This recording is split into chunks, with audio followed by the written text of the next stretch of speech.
Bom dia! Começa agora o Saúde e Algo Mais, hoje falando sobre um tema que assusta muitas pessoas. Uma picada de inseto, um alimento, um medicamento. Em poucos minutos, uma reação alérgica pode se transformar em uma emergência médica. A anafilaxia é uma das reações alérgicas mais graves que existem e exige atendimento imediato. O problema é que muita gente não sabe reconhecer os sinais e acaba demorando para buscar ajuda. Como identificar uma anafilaxia? Quem tem mais risco? E o que deve ser feito até a chegada ao hospital?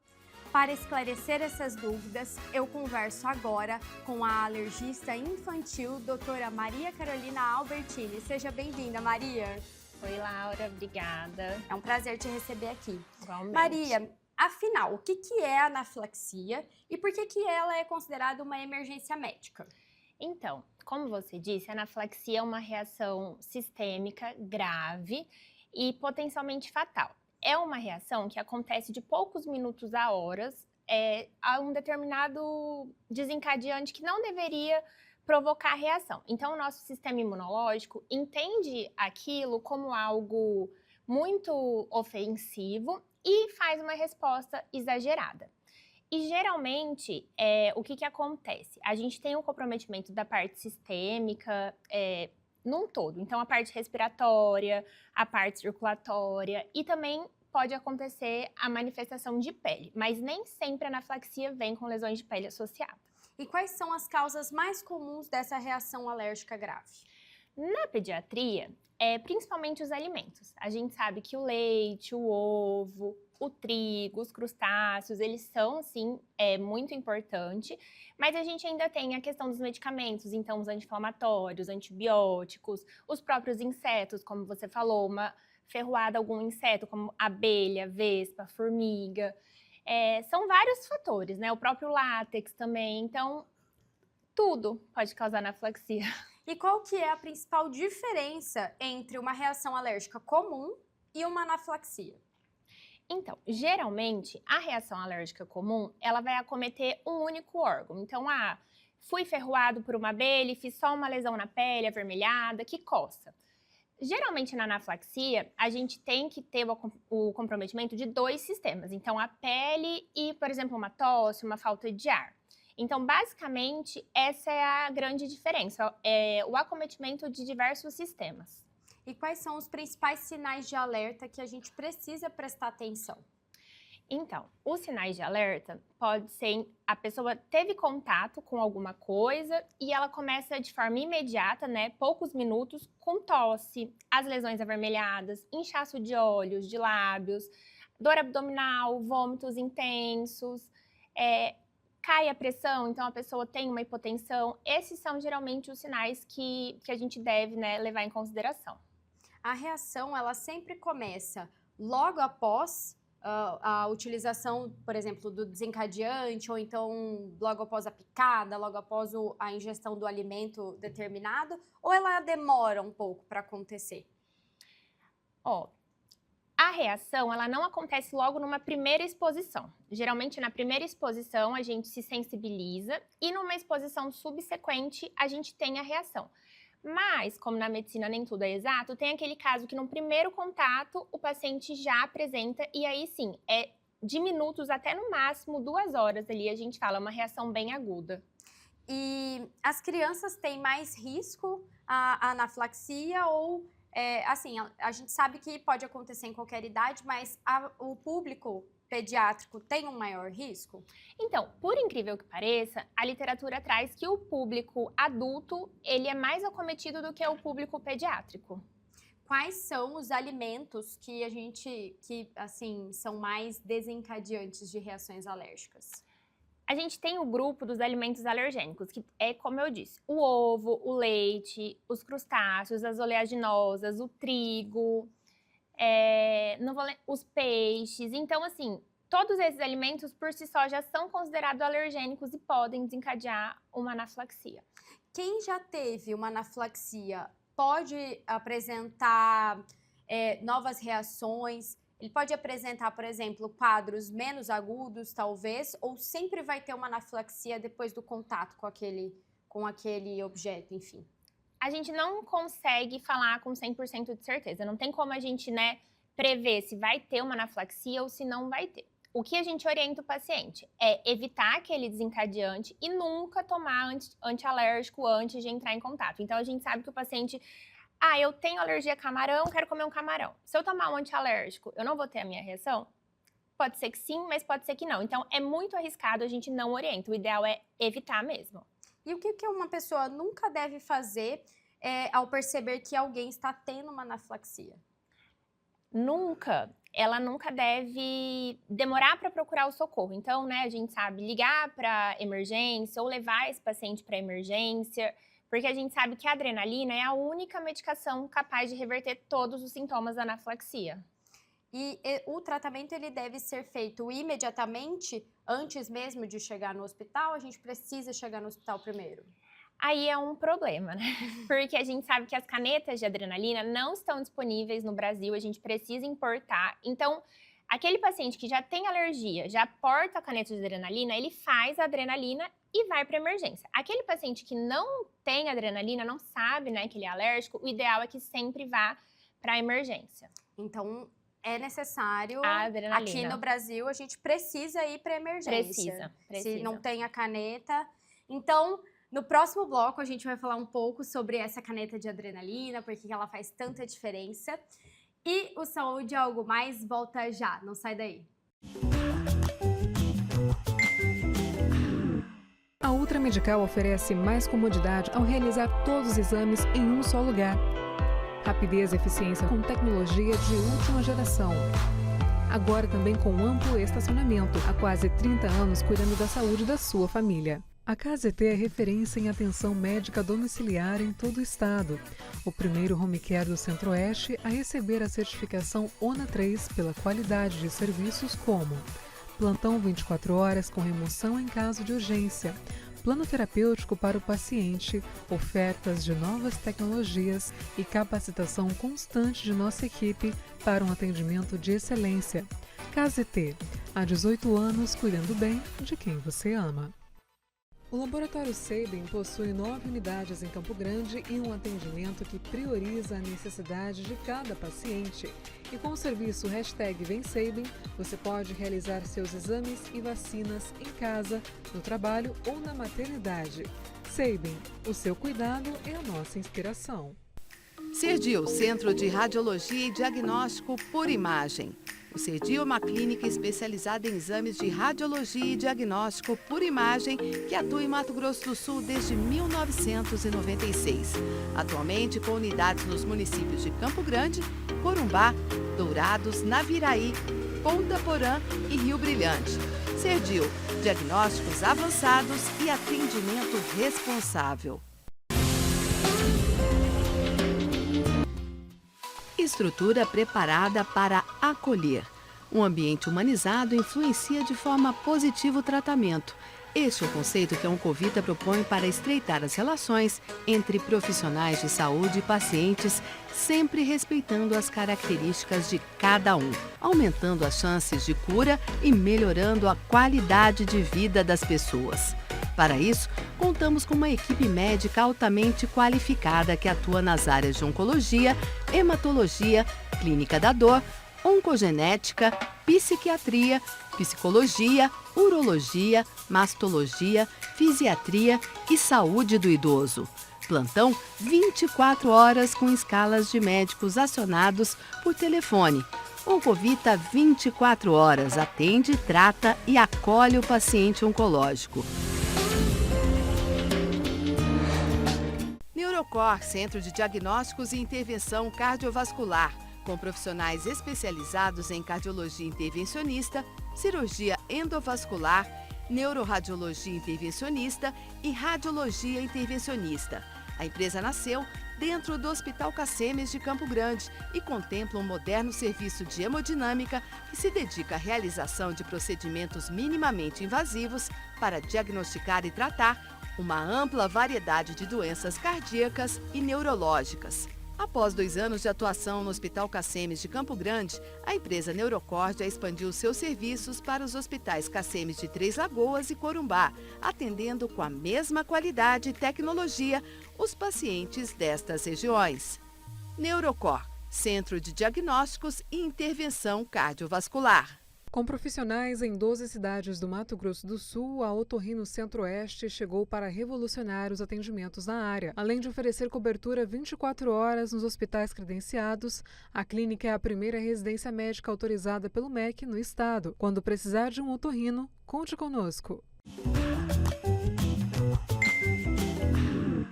O Saúde Algo Mais está de volta, hoje falando sobre anafilaxia com a doutora Maria Carolina Albertini.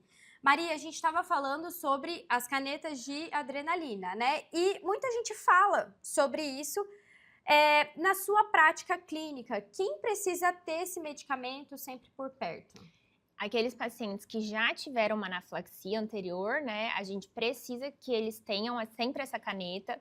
E também tem algumas áreas que elas são consideradas de risco. Por exemplo, né, trabalhadores que mexem com abelha, tá numa região mais longe da emergência. Tem alguns casos dentro da alergia, na alergia alimentar, quando a gente tem algum tratamento direcionado ali para aquele alérgeno, que a mãe precisa sim ter a caneta de adrenalina, pensando ali numa possível reação durante o tratamento. Então, o ideal são que esses pacientes portem a caneta de adrenalina. E o Sistema Público de Saúde fornece esse tratamento?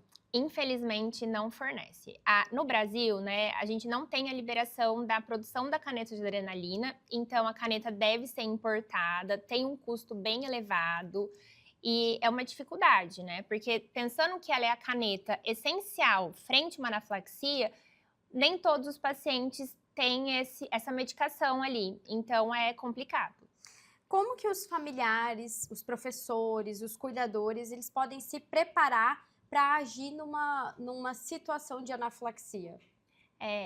A gente costuma entregar para o nosso paciente um chamado plano de ação. O que é o plano de ação? A gente coloca, né, a identificação do nosso paciente, qual é o alérgeno que aquele paciente tem alergia, e aí a gente coloca uma situação, uma descrição. O que é uma anafilaxia? Então, quando a gente precisa usar adrenalina e quando são aqueles sintomas mais leves que podem usar só o antistamínico ou o corticoide. Então, o ideal é que o paciente ele ande com esse plano de ação, ande com uma bolsinha com todas as medicações. Então, a caneta de adrenalina, o antialérgico, o corticoide, em alguns casos até o broncodilatador, pensando numa falta de ar. E a mãe, né, a gente tenta treinar a mãe, a família, os cuidadores, o pessoal na escola, a sociedade, né, de alergia e imunologia tenta sempre promover essa educação, porque a gente sabe que todo mundo deve saber reconhecer, porque ela pode ser fatal. E depois de uma crise, quais são os exames que existem, na verdade, exames que nos ajudam a identificar o que aconteceu, qual foi o fator desencadeante daquela crise, por exemplo, se assim, não foi previamente identificada na hora do ocorrido? Então, não tem. O ideal é que o nosso paciente, ele fala, né, conte pra gente qual foi o possível desencadeante. Então, eu acho que foi o ovo, eu acho que foi o leite, eu acho que foi um inseto, mas eu não vi. Existem, então, as IgEs específicas, mas a gente não pede de forma geral para saber o que causou. Por quê? Esses exames, eles mostram uma sensibilidade, eles não fazem diagnóstico, o diagnóstico é sempre clínico. Então, às vezes, pedir por pedir, não sei o que foi, vou pedir de tudo, a gente pode cometer algumas iatrogenias. Por exemplo, aquele paciente que vem uma sensibilização a determinado alimento, que ele comia e não tinha nada, ele começa a tirar esse alimento porque ele fala, não, eu tenho alergia que deu no exame. Então, a gente não costuma fazer dessa forma. É só quando realmente teve a exposição, está muito claro o que foi o alérgeno, aí a gente pede o exame específico, apenas para quê? Existem algumas medidas que previnem uma nova anafilaxia? A única seria evitar, né, a exposição a esse desencadeante. Então, pensando nos alimentos, é muito difícil, porque existe o risco de contaminação cruzada, ou às vezes a pessoa não sabe o que levou, a pessoa que preparou não lembra ali se teve aquele alérgeno envolvido. Então, o paciente que tem alergia, ele meio que tem que ficar como detetive, perguntando, tem isso aqui, e tentar evitar, né? O que é complicado também. As crianças com as alergias alimentares, né, e estão ali inseridas dentro do ambiente escolar, precisam de cuidados especiais, assim, na escola? Precisa. Então, geralmente, a gente faz uma cartinha ali para a escola, informando qual é a alergia daquela criança, o que ela deve evitar. É muito difícil, porque pensando que tem os amiguinhos ali, às vezes, que não é por maldade, eles querem oferecer aquela bolacha que talvez tem leite, é muito difícil. Então, o ideal é que na escola tenha sempre alguém supervisionando aquela criança a todo tempo. E existe, assim, algum mito sobre a alergia que você, como profissional, gostaria de esclarecer aqui pra gente? Eu acho que mito não existe, mas talvez as pessoas acham que não vai acontecer com elas, sabe? Uhum. Então, mas eu sempre tomei antialérgico antes de comer camarão, vou voltar, por exemplo, do camarão, e nunca aconteceu nada. Mas a gente sabe que uma hora pode acontecer, pode ser fatal. Então, eu acho que banalizar, sabe? Acho que é a pior coisa que pode acontecer.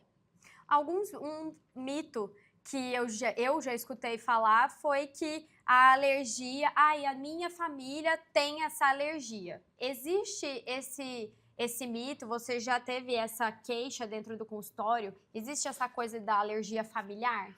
Assim, se a gente pensar nas alergias respiratórias, aí muda um pouco, né? Que a genética influencia. Rinite, asma, ou até uma dermatite atópica. A parte genética influencia totalmente. Mas nas alergias alimentares, a gente não tem tanto essa relação, e nem nas alergias medicamentosas, porque às vezes tem aquilo, minha mãe tem alergia de pirona, então eu não vou tomar de pirona, porque eu vou ser alérgico. Não tem como saber, na maioria das vezes você não é alérgico, porque sua mãe é, então você pode tomar de pirona. Pessoas, por exemplo, com asma, doenças autoimunes, enfim, têm uma maior chance de evoluir com esses quadros graves, ou isso é um mito também? Não, isso é uma verdade.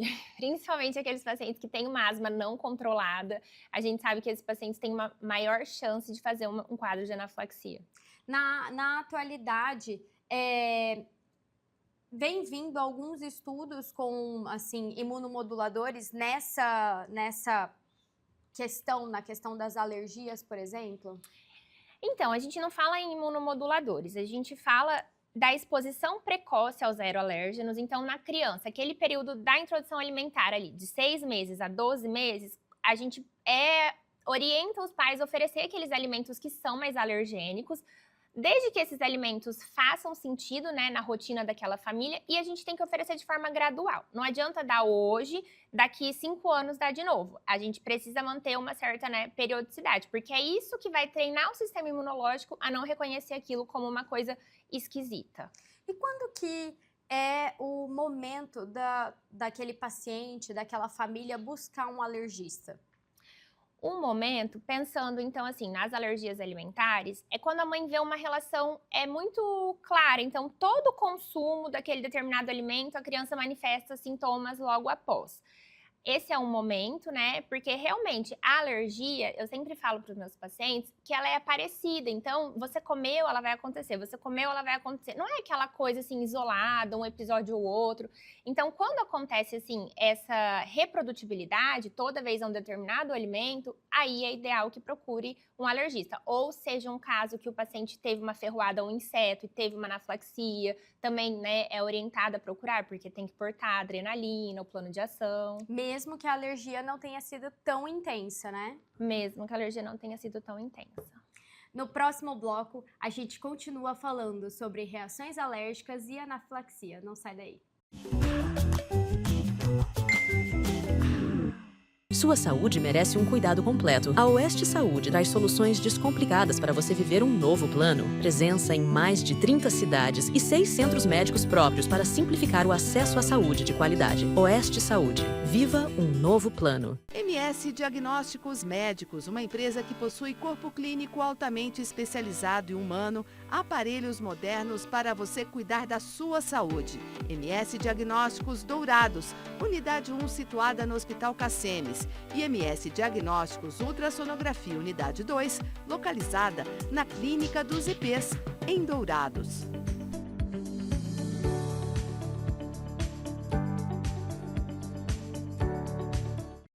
Com um atendimento humanizado e uma equipe altamente qualificada, o Grupo ASA Anestesia acompanha cada paciente do pré ao pós-operatório.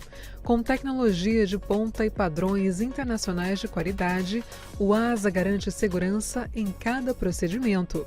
Oferecemos confiança para a equipe médica, segurança e bem-estar para o paciente.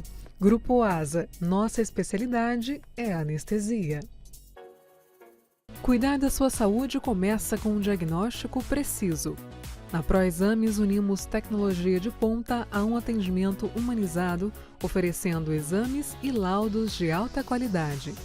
Nossa equipe especializada está sempre pronta para garantir um atendimento seguro e eficiente. ProExames, diagnósticos confiáveis, cuidado de verdade. Fazer exames periódicos com um médico oftalmologista é a melhor maneira para identificar futuros problemas de visão. Instituto da Visão, centro especializado no tratamento e diagnósticos de doenças oftalmológicas. Tratamento para ceratocone, glaucoma, a retinoplatia diabética, a catarata, as uveites, além de correções a laser para erros de refração. Marque uma avaliação com um de nossos especialistas. Instituto da Visão. Reabilitação cardiopulmonar e metabólica com qualidade, ciência e resultado.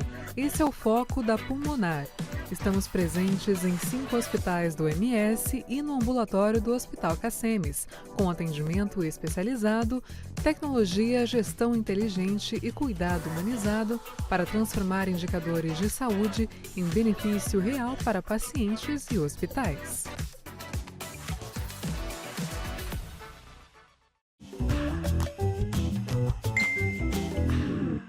O Saúde Algo Mais está de volta hoje com a doutora Maria Carolina Albertini, falando um pouco sobre anafilaxia, como saber reconhecer essa reação tão grave, né, Maria? Bom, receber o diagnóstico ou até uma situação em que tenha ocorrido uma anafilaxia, com certeza é bastante assustador. Receber esse diagnóstico costuma mudar a rotina familiar? Totalmente. O diagnóstico, né, pensando nas alergias alimentares, a gente sabe que muda muito a rotina, porque todo mundo se reúne para comer, né? Então, nem precisa ser uma festa, um momento comemorativo, mas geralmente a gente gosta de se reunir com quem a gente gosta para comer. Então, a família, quando tem, né, alguém com alergia alimentar, eles costumam ter muito receio de participar desses momentos. E a gente sabe que não são todas as pessoas que entendem, então às vezes, isso é frescura, nem é tudo isso assim, acaba gerando um certo desconforto na família. Então, nas crianças principalmente, que elas não têm tanto entendimento, a gente sabe que essa preocupação é muito maior. Por exemplo, não vou deixar meu filho ir na festinha do amigo, porque às vezes ele vai comer, porque ele não tem essa consciência, então muda bastante. A própria criança sente isso? Sente, porque existe uma ansiedade ali, né, por parte dos pais, dos cuidadores, de estar sempre vendo o que aquela criança está comendo, está fazendo, está se expondo. E a criança percebe, assim, apesar da criança às vezes não ter noção daquilo, ela consegue perceber que alguma coisa gera essa ansiedade nos pais. E quando a gente está, assim, diante de um quadro como esse, enfim, quais são as normas, por exemplo, que os lugares públicos têm que ter? Por exemplo, um restaurante. A gente está falando muito de alergia alimentar, né? Quais são os cuidados que um restaurante precisa ter para evitar esse tipo de, assim, para, na verdade, alertar o componente, enfim? A gente vê até alguns restaurantes que existe aquela plaquinha escrito, né? Contém glúten, contém trigo, contém amêndoas. Essa é uma maneira de alertar, né, a pessoa que vai consumir, que já sabe que tem essa alergia. Mas aí dentro da cozinha, por exemplo, pensando que a gente foi num restaurante que a gente vai pedir o nosso prato, existe o risco de contaminação cruzada. Então, a gente nunca deve fazer a refeição do paciente que tem alergia na panela que foi usada antes e levou aquele alimento, porque a gente sabe que às vezes tem paciente que reage a qualquer traço. Então, essas contaminações cruzadas é muito difícil. Aí o ideal seria falar com o garçom, para falar com o chefe. Então precisa que todo mundo esteja muito disposto, né, fazer isso dar certo. E às vezes não acontece. E em relação às medidas socioeducativas, existem assim projetos que abordem de uma maneira mais esclarecedora sobre os perigos da anafilaxia, sobre as formas de evitar, enfim? Nas políticas públicas, a gente assim, não tem, né, uma medida específica, mas, como eu disse, a sociedade dos alergistas, eles sempre tentam alertar, fazer essas campanhas na escola, porque pensando que acontece muito na criança, geralmente é mais na escola. Então, eles tentam fazer esse papel educativo da população, pelo menos, já ouvi falar sobre, para ficar ali com a pulguinha atrás da orelha. Na sua opinião, como que a gente consegue encontrar o equilíbrio entre ter os cuidados necessários e não viver com medo o tempo todo? É muito difícil, porque a gente sabe que quando a gente tem, né, vê uma reação, uma anafilaxia, a mãe, o pai, eles se assustam muito, então eles não querem que isso aconteça de qualquer maneira. Às vezes pode ser que não vai acontecer de novo, né? Mas eu sempre tento acalmar as mães, explicar certinho quais são todos os sinais e sintomas, sempre ter o plano de ação. E o plano de ação, além de ter as medicações, ter o contato do responsável. Eu gosto de colocar até o contato do SAMU, pensando que às vezes uma reação acontece na escola. Mas a gente sabe que isso é muito difícil. Geralmente a família opta por não participar, por não fazer, por não expor pelo risco. E o que toda pessoa deveria saber sobre a anafilaxia, mesmo que nunca tenha tido nenhuma reação alérgica? Eu acho que primeiro saber que é uma reação grave, né? Que a anafilaxia não é frescura, é uma reação grave. Se ela não for prontamente reconhecida e prontamente tratada, o paciente pode ir a óbito. É uma situação, assim, desesperadora. Pensando em lugares públicos, num shopping, né? Já pensou? Uma pessoa começa a ter uma anafilaxia na praça de alimentação. Isso é desesperador. Então, eu acho que tentar ter sempre o número da emergência, ligar, falar, olha, eu acho que pode ser, tem adrenalina, às vezes a gente sabe que não tem, né, nesses ambientes, mas o ideal é, já ouvi falar, sei que é grave, como eu posso fazer para ajudar essa pessoa? A gente também falou sobre a questão da alergia aumentar ao longo da vida. Agora falando um pouco na contramão. Existe a possibilidade das alergias irem diminuindo ao longo da vida? Existe. Nas doenças alérgicas, a gente não fala em cura, a gente fala em remissão. Então, aquele paciente, né, um exemplo muito comum, isso é a asma. Aquele adulto que fala, não, quando eu era criança eu tinha asma, mas aí eu fui crescendo e nunca mais eu tive asma. Então, a gente sabe que é comum acontecer isso, né, pensando assim nas doenças respiratórias, da doença ficar em remissão, como se ficasse ali dormindo, calma, mas pode ser que um dia ela volte a acontecer, mas acontece. Então, cura não existe. Nas alergias respiratórias, né, a gente não costuma falar em cura. Na alergia alimentar, a gente sabe que atualmente temos vários tipos de tratamento que a gente pode deixar esse paciente tolerante, mas a gente não fala cura, a gente fala que ele aprendeu a tolerar aquilo que ele era alérgico. E para a gente encerrar, qual mensagem você deixaria para a sociedade como um todo em relação à anafilaxia, os cuidados que ela precisa ter? Acho que eu gostaria que todos os médicos, né, na verdade, fossem capazes de reconhecer uma anafilaxia, não ter medo de administrar adrenalina, porque a gente sabe que a adrenalina é a única droga que vai agir em todos os sintomas da anafilaxia. Então, se ela for feita na dose certa, do jeito certo, que é no músculo lateral da coxa, ela não vai fazer mal para o nosso paciente. E para a população é que sempre vai ter um profissional ali disposto para te ajudar, te ensinar como viver com as alergias, né, da melhor forma possível, porque a gente não quer só excluir o alimento da sua vida ou excluir aquela criança de momentos e aquela família, né, de momentos que são tão importantes. Então eu acho que basicamente é isso. Sempre procurar alguém, algum profissional para te ajudar a tornar essa caminhada assim mais fácil. Maria, muito obrigada pela sua presença, por ter trazido esse tema de uma forma tão esclarecedora. Foi um prazer te receber aqui. Eu que agradeço o convite, muito obrigada. Quando a gente fala em alergia, muitas pessoas pensam só em manchas na pele, espirros, mas a anafilaxia é uma emergência e precisa ser identificada com rapidez. Informação de qualidade faz toda a diferença e pode salvar vidas. O Saúde Algo Mais fica por aqui. A gente se vê no próximo programa.